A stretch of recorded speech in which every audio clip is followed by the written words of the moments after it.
Test anxiety, do you have it or do you know somebody that does? Hi, this is Caryn. It's Easy Tip Tuesday. Today we get to do one of my favorite parts of the company. We hear from you and we get to hear stories that are pretty heartwarming. So we have a local woman who makes aromatherapy bracelets, and we've had her put on each of the bracelets a charm. Some say breathe, some say exhale, inhale, and others say just breathe. So we heard from a 14-year-old whose grandmama had given her a bracelet as a gift.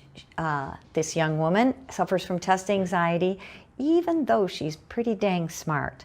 So she had a test, she put on her bracelet, she put a couple of drops of her favorite essential oil blend, which happened to be currently revitalized, and she went in to take her test.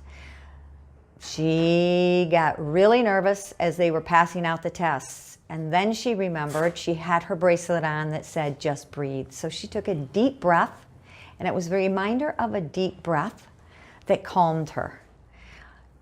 She did great on the test, and she was amazed at how relaxed she was. So we wanted to share that with you. Remember, aromatherapy, essential oils, some of your favorites will create an automatic deep breath. If you guys have any favorites, stories of your own, we love to hear about them.